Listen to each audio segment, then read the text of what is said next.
Welcome to the College Football Bros. I'm Michael Newman. I'm Ryan Newman. And I'm Trey Newman. All right, on today's episode, we are going to give you 10 teams to watch out for the rest of the college football season, one from each conference.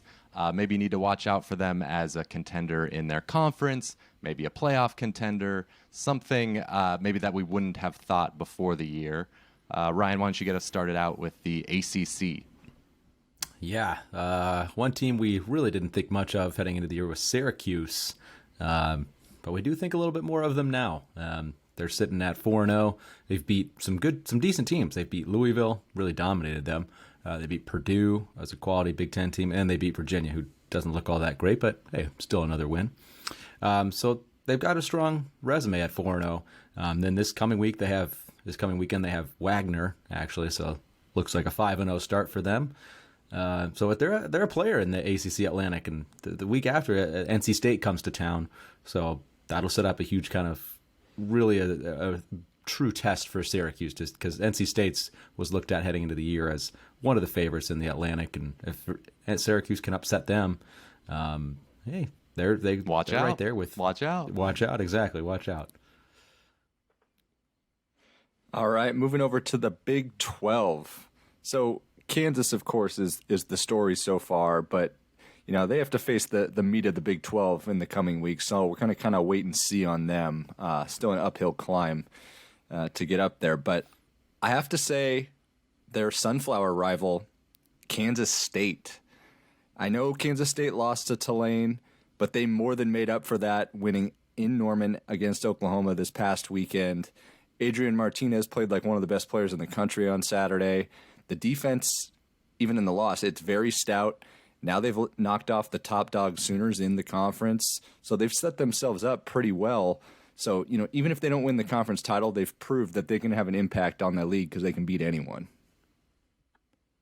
Yeah, the Big 12 was probably a tough one to choose from. Like, that league is wide open wide now, especially after this past weekend. All right, moving on to the Big 10. Watch out for Minnesota. They've had a very easy schedule so far, but they've done extremely well, even adjusting for opponent. They're doing great.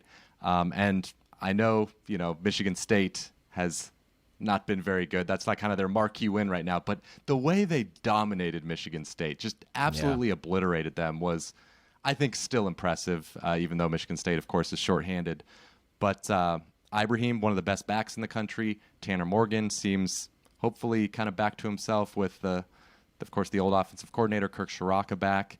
And they're obviously now the clear favorite in the Big Ten West. And if you look at their schedule, like I wouldn't predict this, but they have a chance to go 11-1 and possibly enter that Big Ten title with, you know, a spot in the playoff in the balance. Now, again, it's an underdog to happen, but watch out. Watch out. It's within the realm of possibilities at this point. All right, let's move on to. I got the Pac-12. Washington, to me, is the easy answer for this conference. Last year, they just did not have an offense to speak of, and all of a sudden, in one off season, they have a great looking offense under new head coach Kalen DeBoer. Of course, he's got his old quarterback Michael Penix leading the way. He's been awesome. Love seeing a left-handed quarterback do well. They're averaging 44 points a game, whooped up on Sparty. Sorry, Sparty. Yeah. But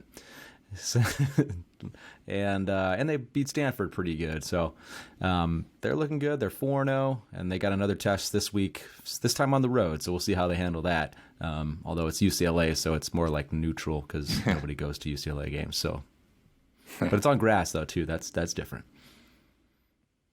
All right, now the SEC is a tough one here. There's still some unknown teams. They haven't all faced the toughest slate. You look at teams like Ole Miss and Kentucky, unbeaten. Still don't know. They face each other, so we're going to learn a lot this weekend.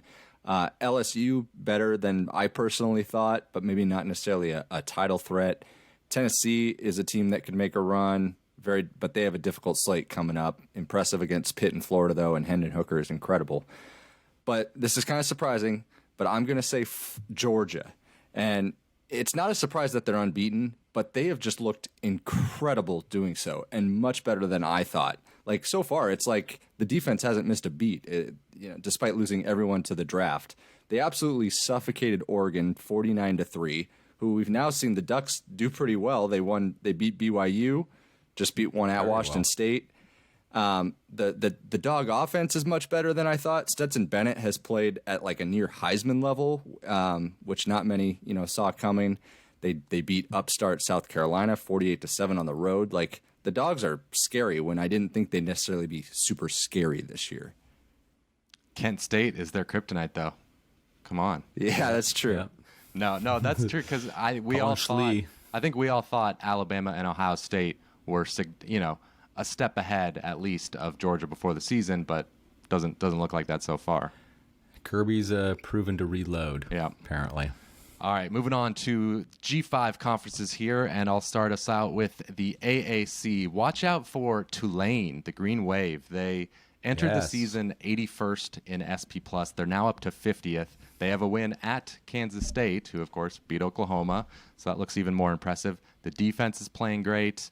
I think they're right there with UCF, SMU, as far as the teams that are, threatening Cincinnati for the conference title. Yeah. Yeah. And Michael Pratt, quarterback still? He's good. Experienced quarterback, so he's good. Yeah, that's a good pick. All right, I'm going to go to Conference USA. This one was a pretty tough one to actually come up with, but ultimately I landed with the Rice Owls. They're sitting at 2-2, but those losses came. One was at USC, but had some bad turnovers, so that could have changed the game, made it actually somewhat competitive. And then they had a close loss last week at Houston, another decent team. So nothing wrong with those losses. And the two wins, one of them actually came against Louisiana, so that's a quality win there. This team went 4-8 last year, but it looks like they have an improved / kind of aggressive offense. They got TJ McMahon at quarterback, former walk-on. Fun fact for TJ McMahon, you know what his dad's name is? Vince. Jim. Oh, Come on, Jim. guys, think football. Oh, in my brain, I even did that. In my brain, I was like, "Am I naming the WWE guy?" I'm into, yeah. I went back and forth. Jim's the quarterback. Yeah. You tried to go with the football guy? I tried to go with the football guy, and I got it backwards. I went crazy with WWE. Yeah, Jim McMahon, but not DJ. That makes Jim more McMahon. sense. It's just a different Jim. Yeah, it's not DJ. It's just a different Jim. Yeah. Wow. I saw something, I was looking it up, and it said, and his dad, Jim McMahon. I'm like, oh, Jim McMahon. And then I looked closer, tried to refine it out, and it's like, no, it's not actually. How about not Luke McCaffrey's dad? So. Who's that? Yeah, there you go.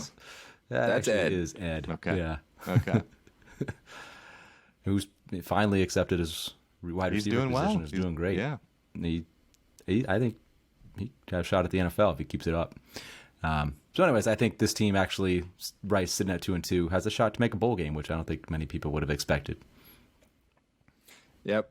All right. I'm shifting over to the MAC. I'm going to say Northern Illinois. This was a tough conference to predict, but they're 1-3, but they've been very competitive against tougher. They covered in a near win at Tulsa. They lost to two other SEC teams, Vanderbilt, and then only by a touchdown at number 8 Kentucky.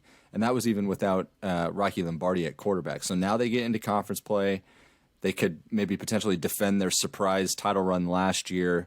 Defense is a bit of a liability, but the offense is pretty strong, and especially if Lombardi comes back full strength, it's going to keep them in about any game in the conference.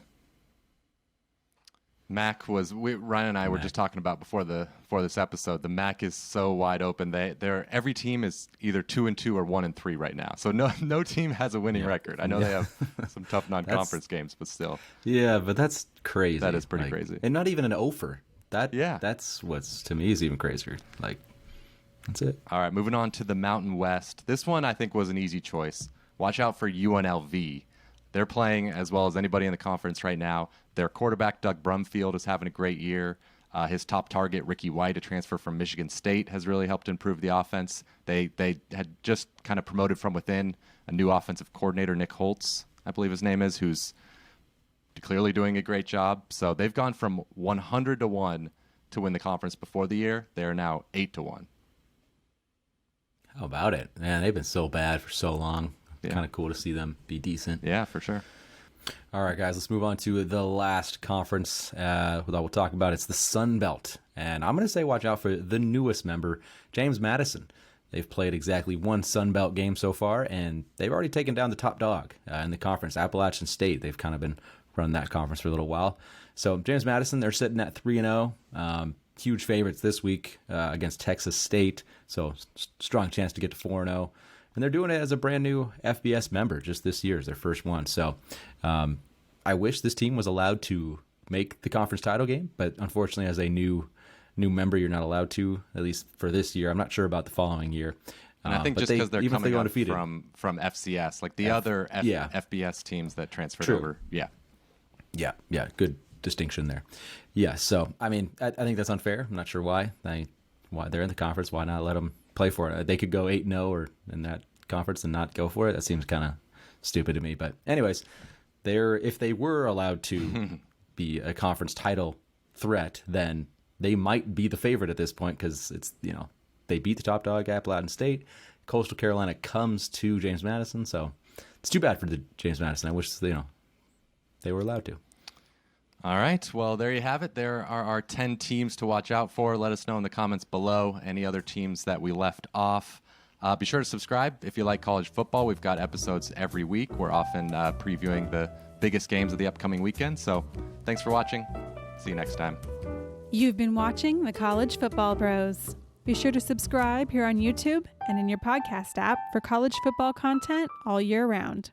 For bonus episodes and access to our Discord chat, join our Patreon at patreon.com/collegefootballbros. Thanks for watching.